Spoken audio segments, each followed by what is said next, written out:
Shalom Bapak Ibu saudara sekalian. Kita berjumpa lagi dalam acara Manna Rema hari ini. Kita akan mendengarkan renungan firman Tuhan singkat yang akan menuntun hidup kita supaya kita hidup benar sesuai dengan kebenaran firman Tuhan. Saya percaya makin banyak kita mendengar firman Tuhan, kita akan makin peka akan suara Tuhan. Kita akan bisa makin mengenali apa yang menjadi isi hati Tuhan. Kita akan makin mengenali apa yang menjadi kehendak Tuhan.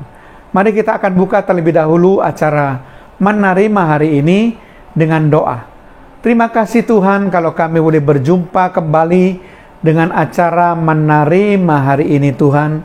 Kami butuh sekali firman-Mu, supaya firman-Mu sungguh-sungguh Tuhan akan menuntun hidup kami dalam jalan hidup yang benar Tuhan. Sehingga perjalanan hidup kami itu betul-betul merupakan kehidupan yang benar di hadapan Tuhan dan tidak salah di hadapan Tuhan. Ajarlah kami melalui kebenaran firman-Mu Tuhan. Terpujilah nama-Mu di dalam nama Tuhan Yesus Kristus. Haleluya. Amin. Shalom Bapak Ibu saudara sekalian. Saya kembali akan membahas tentang pandangan hidup manusia yang salah, yaitu hidup adalah kekuasaan. Jadi hidup yang hanya mengejar kekuasaan itu adalah pandangan hidup yang salah. Nah saudara sekalian, banyak sekali orang-orang yang hidupnya hanya untuk mengejar kekuasaan, sehingga kadang-kadang untuk mendapatkan semuanya itu kadang-kadang menghalalkan segala macam cara. Tidak peduli itu cara yang benar atau cara yang salah, cara yang berdosa, segala macam ditempuh supaya dia mendapatkan kekuasaan. Ada dua contoh di mana orang yang hidup mengejar kekuasaan, nasibnya tidak akan menjadi baik dan dihukum oleh Tuhan. Contoh yang pertama itu adalah Nimrod, Raja Nimrod. Dan yang kedua adalah Nebukadnezar atau Raja Nebukadnezar, Raja Babel. Nah saudara perhatikan bagaimana Nimrod ini dalam Kejadian 10 ayat 8 sampai 9. Ayat 8. Kus memperanakkan Nimrod, dialah yang mula-mula sekali orang yang berkuasa di bumi. Ayat 9, ia seorang pemburu yang gagah perkasa di hadapan Tuhan. Sebab itu dikatakan orang seperti Nimrod, seorang pemburu yang gagah perkasa di hadapan Tuhan.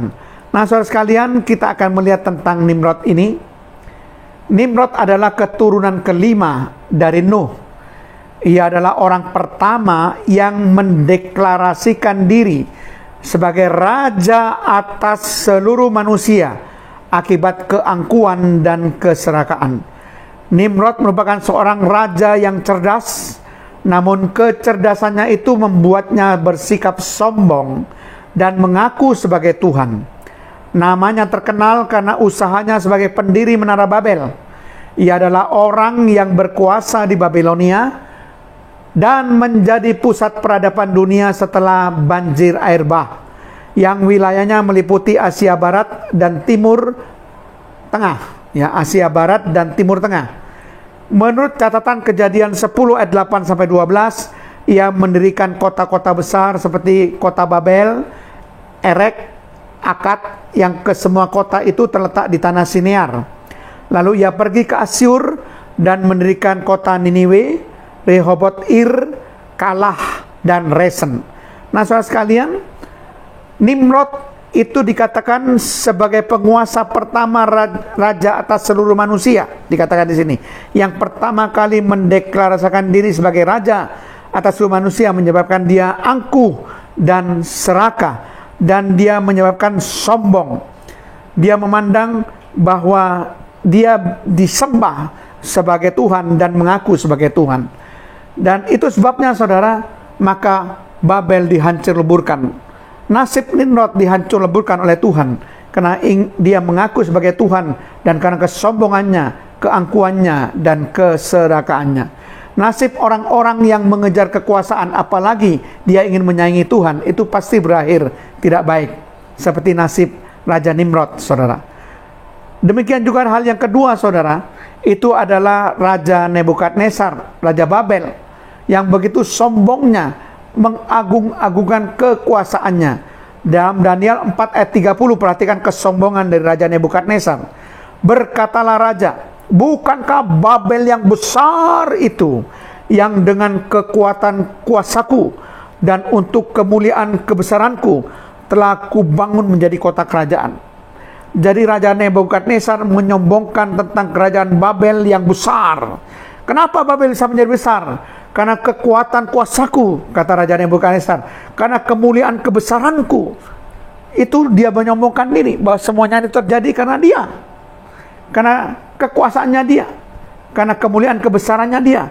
Maka Babel menjadi kerajaan yang besar. Tapi Tuhan tidak suka ketika orang mengejar kekuasaan, dan ketika sudah menjadi raja yang berkuasa, lalu dia menjadi sombong, mengagung-agungkan kekuasaannya, membesar-besarkan dirinya, memuliakan dirinya. Itu sebabnya Raja Nebukadnezar dihukum oleh Tuhan.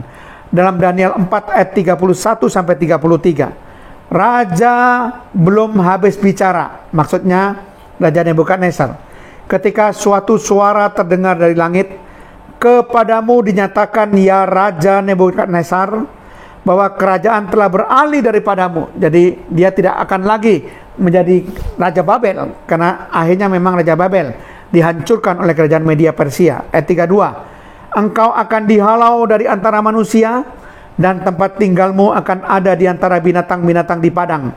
Kepadamu akan diberikan makanan rumput seperti kepada lembu, dan demikianlah akan berlaku atasmu sampai 7 masa berlalu, hingga engkau mengakui bahwa yang Maha Kuasa berkuasa atas kerajaan manusia dan memberikannya kepada siapa yang dikehendakinya. Ayat 33, pada saat itu juga terlaksanalah perkataan itu atas Nebukadnezar, dan ia dihalau dari antara manusia dan makan rumput seperti lembu, dan tubuhnya basah oleh embun dari langit, sampai rambutnya menjadi panjang seperti bulu burung Raja Wali, dan kukunya seperti kuku burung.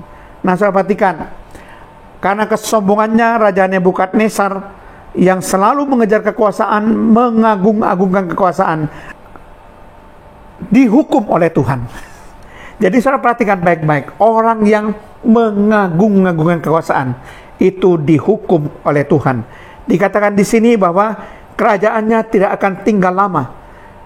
Kerajaan akan segera beralih dari tanganmu, karena memang Tuhan mengizinkan kerajaan Media Persia menaklukkan kerajaan Babel.